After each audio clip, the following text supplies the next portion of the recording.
Annonceurs, entrepreneurs, promoteurs et chefs d'entreprise, choisissez dès à présent votre meilleur partenaire média, Ideal Production. Ideal Production est basé à Cotonou au Bénin. Ideal Production, le partenaire exclusif de Sika TV en Afrique.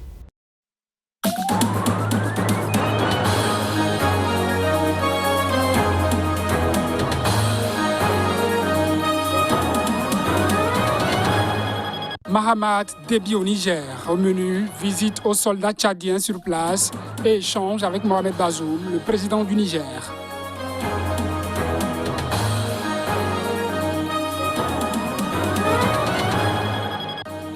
Pas facile d'être journaliste, encore moins dans les pays du Sahel. Le quotidien des confrères dans ce journal.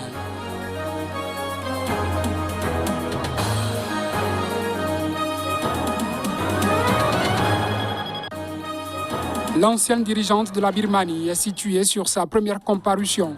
Elle est attendue au tribunal le 24 mai prochain.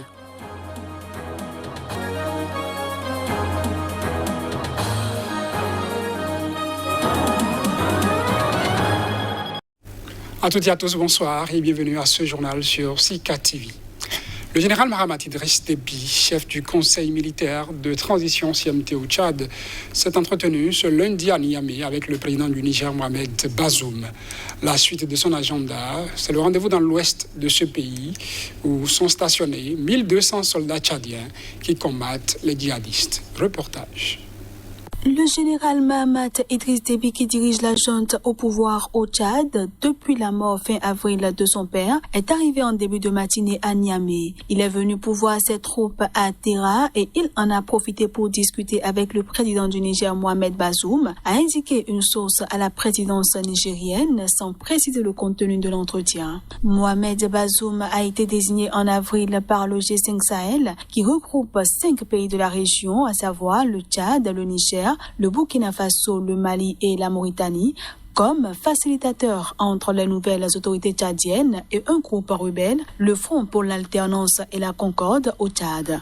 Fin avril, la présidence nigérienne avait affirmé que le président Bazoum prendrait un certain nombre d'initiatives très prochainement pour mener cette facilitation. Un contingent de 1200 soldats tchadiens a été déployé à Terra, ville nigérienne située dans la zone dite des 3 frontières entre le Niger, le Burkina Faso et le Mali pour lutter contre les groupes djihadistes dans le cadre de la force multinationale du G5 Sahel, dont les 5 pays membres s'efforcent depuis 2017 de coopérer dans cette lutte.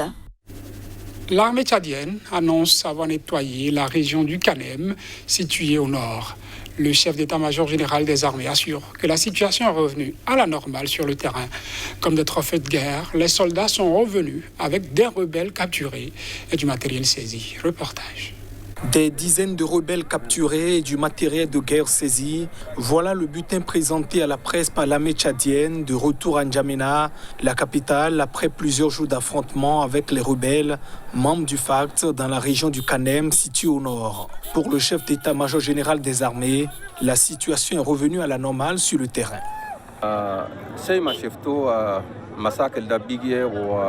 La guerre est arrivée et nous avons pu maîtriser la situation.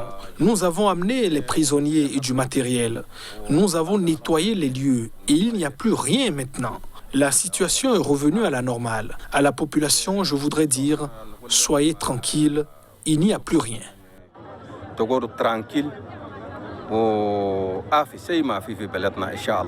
Plusieurs centaines de rebelles ont été tués au cours des combats dans l'Ouest, a affirmé le haut gradé. Mais on ne dispose pas pour l'heure de bilan du côté des soldats de l'armée régulière dans ces combats qui ont emporté le président Idriss Déby Itno. Des affrontements avaient opposé depuis mi-avril l'armée au FACT dans cette région désertique du Kanem, le long de la frontière avec le Niger et à mi-chemin entre le lac Tchad et le Tibesti au nord du Tchad. Le FACT avait promis marcher sur N'Djamena. Les journalistes travaillant dans plusieurs pays du Sahel font un métier à haut risque. Ils exercent trop souvent la peur au ventre. C'est ce qu'expliquent certains professionnels des médias après la mort de 2 confrères espagnols au Burkina Faso et l'enlèvement d'un journaliste français au Mali. Suivons.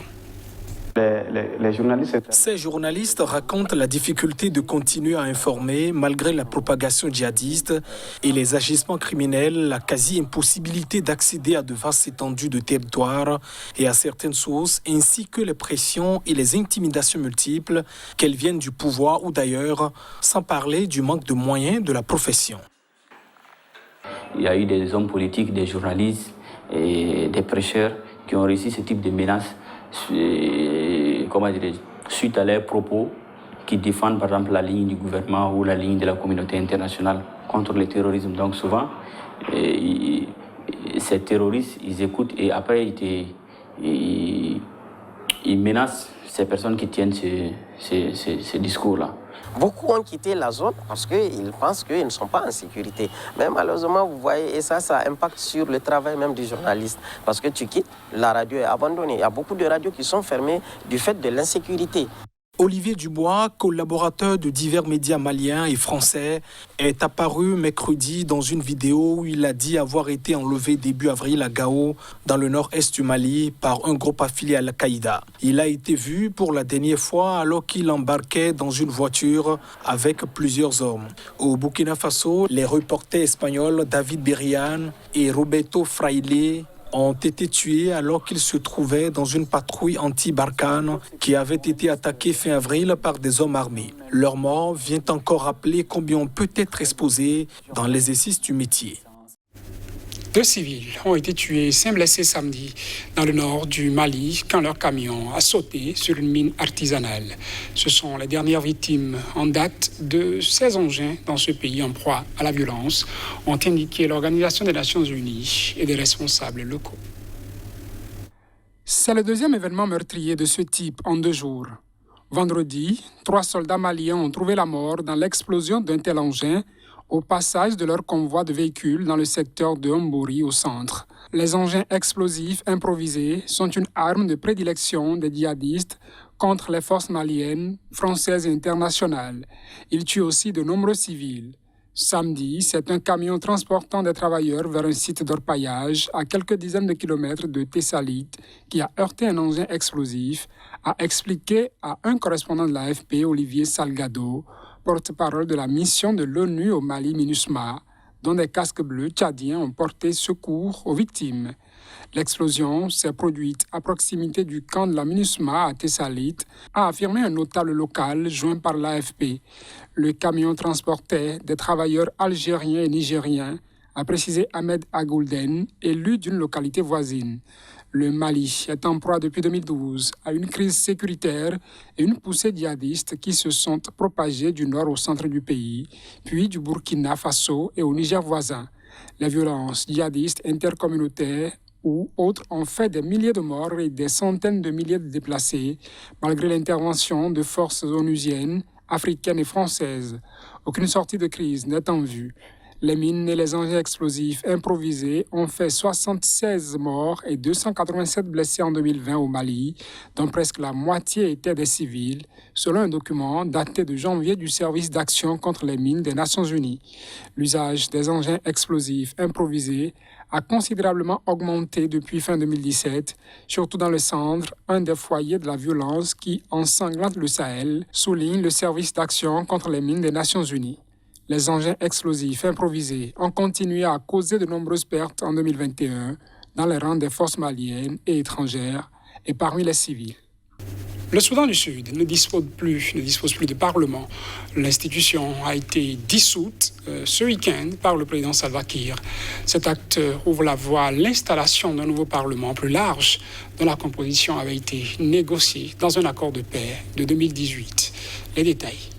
Le décret lu samedi soir à la télévision d'État annonçant la dissolution des 2 chambres, l'Assemblée législative nationale de transition et le Conseil des États ne fixe pas de date pour l'entrée en fonction des nouvelles assemblées. Cette reconstitution du Parlement était prévue dans l'accord de paix revitalisé signé en septembre 2018 par les ennemis jurés Salva Kiir et Riek Machar, qui a mis fin à 5 années d'une sanglante guerre civile ayant fait plus de 380 000 morts et 4 millions de déplacés. Elle était attendue, cette dissolution en février 2020, en même temps que la formation du gouvernement d'union nationale, mais elle n'avait jusqu'à présent pas été menée par le président Salva Kiir, malgré les demandes répétées de l'opposition. Selon l'accord de 2018, la nouvelle Assemblée nationale passera de 400 à 550 législateurs, dont 332 seront nommés par Salva Kiir, 128 par Riek Machar et 90 par les autres partis signataires.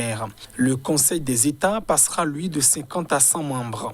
L'absence de ce Parlement reconstitué avait été la source de dysfonctionnement dans ce pays fragile, en proie aux violences et à la faim. L'envoyé spécial américain pour le Soudan du Sud, Donald Booth, est attendu dans la capitale Juba pour une visite de 4 jours, a annoncé le département d'État dans un communiqué.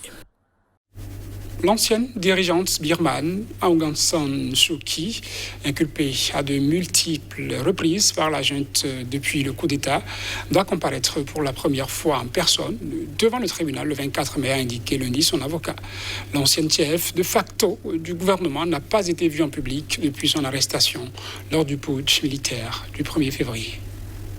L'ex-dirigeante birmane Aung San Suu Kyi, inculpée à de multiples reprises par la junte depuis le coup d'État, doit comparaître pour la première fois en personne devant le tribunal le 24 mai, a indiqué son avocat. Depuis, elle est assignée à résidence dans la capitale et n'a pu rencontrer ses avocats que lors de brèves séances de visioconférence très surveillées par les forces de sécurité. Une nouvelle audience en visioconférence s'est tenue lundi matin, au cours de laquelle il a été annoncé qu'Aung San Suu Kyi comparaîtrait en personne le 24 mai, a déclaré l'un de ses avocats. Sa cliente semble en bonne santé, mais il n'a toujours pas pu la rencontrer. Le président du tribunal a déclaré que selon les instructions de la Cour suprême de l'Union, les affaires devraient être entendues en personne et non virtuellement par visioconférence lors du prochain ajournement. Quant à la question d'une rencontre entre les clients et les avocats pour donner des instructions, la police a rapporté au tribunal qu'elle n'avait pas reçu de décision par ses supérieurs. Mais le président du tribunal nous a dit que le problème sera finalement résolu car au tribunal, les avocats et leurs clients, les prévenus, doivent se rencontrer en personne. L'ex-dirigeante âgée de 75 ans a été inculpée à 6 reprises depuis son arrestation. Elle est notamment poursuivie pour non-respect des restrictions liées à la pandémie, importation illégale de talkie-walkie, incitation aux troubles publics et violation d'une loi sur les secrets d'État datant de l'époque coloniale. Elle est aussi accusée d'avoir perçu plusieurs centaines de milliers de dollars et 11 kilos d'or de pots de vin, mais n'a pas été inculpée pour corruption. Si elle était reconnue coupable, elle pourrait être bannie de la politique, voire condamnée à de longues années de prison. Les manifestations pour réclamer sa libération et le rétablissement de la démocratie continuent à être violemment réprimées par les forces de sécurité. Et c'est la fin de ce journal. Merci de l'avoir suivi. Nos programmes se poursuivent sur Sika TV.